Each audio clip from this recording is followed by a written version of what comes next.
కార్తీక పురాణం 7వ అధ్యాయం. కార్తీక మాస మహత్యము, విధుల వివరణ గురించి ఈ వీడియోలో మనం తెలుసుకుందాం. కార్తీక మాస మహత్యం. శ్రీ వశిష్ఠుల వారు దీపదాన మహత్యం గురించి వివరించిన తరువాత పుష్పార్చన, దీపారాధన విధులను గురించి వివరించడం ప్రారంభించారు. జనక మహారాజా, కార్తీక మహత్యాన్ని వివరిస్తాను, శ్రద్ధగా విను. కమలలోచనుడైన శ్రీ మహావిష్ణువును ఈ మాసంలో కలువపూలతో పూజించేవారింట లక్ష్మీదేవి శ్రీమన్నారాయణుని అనుగ్రహ విశేషం వలన స్థిర నివాసం ఏర్పరచుకుంటుంది. తరగని సంపదలు ఏర్పడతాయి. దేవదేవులైన శ్రీమన్నారాయణుని కార్తీక మాసంలో తులసిదళంతో గాని జాజి పువ్వులతో గాని పూజించినట్లయితే జనన మరణ చక్రం నుండి విముక్తి కలిగి పరమపదం పొందుతారు. అటువంటి వారికి పునర్జన్మ ఉండదు. సర్వాంతర్యామి సర్వేశ్వరుడు అయిన సదాశివుని కార్తీక మాసంలో బిల్వదళాలతో అర్చించిన జన్మరాహిత్యమైన ముక్తిని పొందుతారు.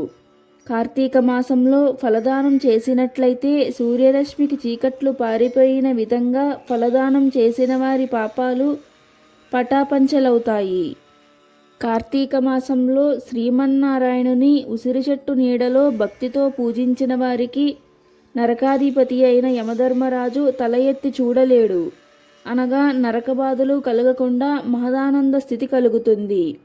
కార్తీక మాసంలో సాలగ్రామాన్ని తులసీ దళాలతో అర్చించినవాడు ధన్యుడవుతాడు.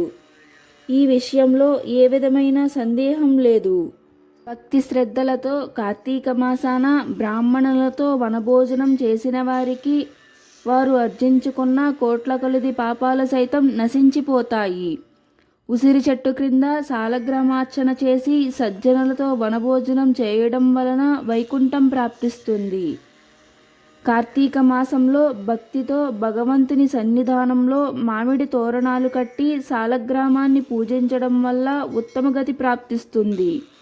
అంతేకాకుండా ఈ కార్తీక మాసంలో విష్ణు మండపానికి అరటి స్తంభాలు కట్టి గాని నువ్వులతో అలంకరించి గాని సాలగ్రామాన్ని అర్చన చేయువారు ఉత్తమ లోకాలను పొందగలరు. కార్తీక మాసంలో కేశవునికి ఒక్క మారైనప్పటికీ హృదయపూర్వకంగా నమస్కరించిన వారి పాపాలు తొలగిపోతాయి. అంతేకాకుండా అశ్వమేధ యాగం చేసినంత ఫలితం దక్కుతుంది. కార్తీక మాసాన భగవంతుని మాల జపం, హోమం, దేవతార్చన చేసేవారు తమ పితృదేవతల సహితంగా వైకుంఠాన్ని పొందుతారు. కార్తీక మాసంలో చలి దినదినాభివృద్ధి అవుతూ ఉంటుంది. కాబట్టి వస్త్రదానం చేసినట్లయితే ఆ విధంగా చేసిన వారికి అనేక అశ్వమేధ యాగాలు చేసిన ఫలితం ప్రాప్తిస్తుంది. కార్తీక మాసంలో విష్ణుదేవాలయ శిఖరాన ధ్వజం, జెండా కట్టేవారికి పాపాలు గాలికి దుమ్ము ఎగిరిపోయిన విధంగా ఎగిరిపోతాయి. మహారాజా, కార్తీక మాసంలో తెల్లని అగిసిపూలతో గాని నల్లని అగిసిపూలతో గాని విష్ణు పూజను నిర్వర్తించిన వారికి 10,000 యజ్ఞాల వల్ల ప్రాప్తించే ఫలం ప్రాప్తిస్తుంది.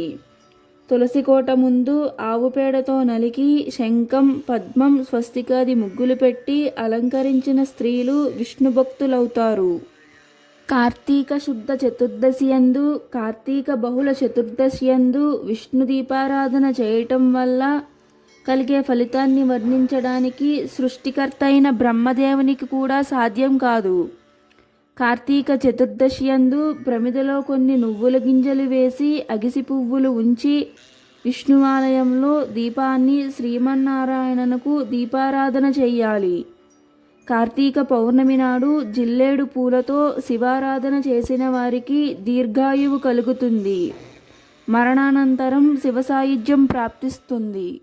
కార్తీక మాసంలో మల్లెపూలతో మాధవుని అర్చించినట్లయితే సూర్యోదయం వల్ల చీకట్లు చెల్లా చెదురైపోయిన విధంగా అన్ని పాపాలు అంతరించిపోతాయి.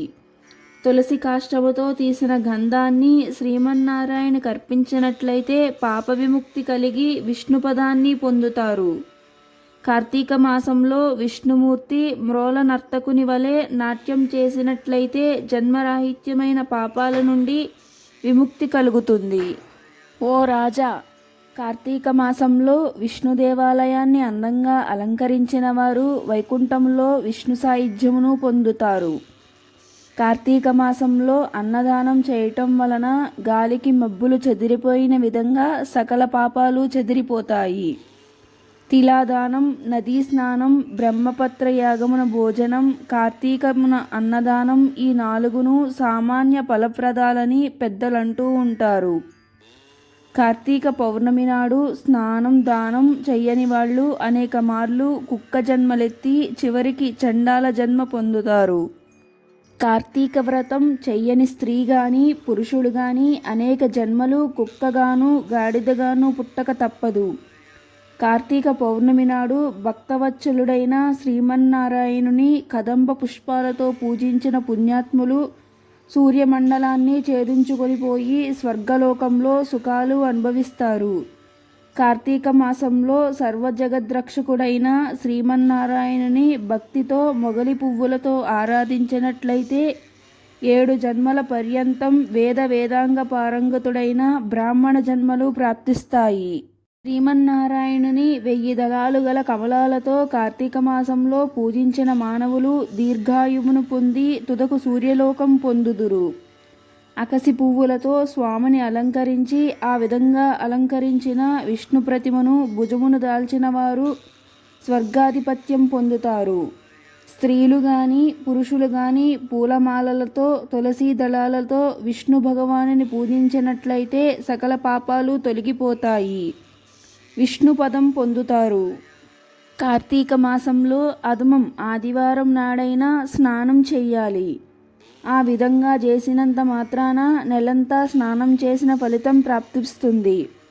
కార్తీక మాసం యొక్క మొదటి దినాన అనగా శుద్ధ పాడ్యమి నాడు లేదా మధ్య దినాన పౌర్ణమి నాడు లేదా కడపటి దినాన చతుర్దశి నాడు స్నానం చేసినట్లయితే ఆ మాసమంతా చేసిన స్నాన ఫలితం దక్కుతుంది. ఆ విధంగా చేయడానికి శక్తి చాలకపోయినట్లయితే చివరికి కార్తీక మాసమంతా ఆ మాస మహత్యాన్ని వినడం వల్ల సకల పాపాలు తొలగిపోతాయి. మరి కార్తీక మాసంలో దేవాలయములలో దీపాలు వరుసన ఏర్పరిచే మానవులు పాపాలు కూడా నశించిపోతాయి. ఈ విషయంలో ఏ విధమైన సందేహము అక్కర్లేదు. కార్తీక మాసంలో విష్ణు పూజ నిమిత్తం సహాయం చేసేవాళ్ళు స్వర్గ నివాస ఫలితాన్ని పొందుతారు.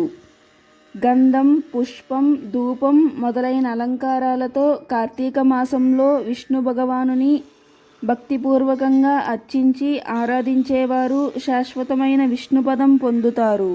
కార్తీక మాసంలో విష్ణు భగవానుని జపతపాలు గావించని వారు అనేక జన్మలు నక్కగా పుట్టాల్సి వస్తుంది.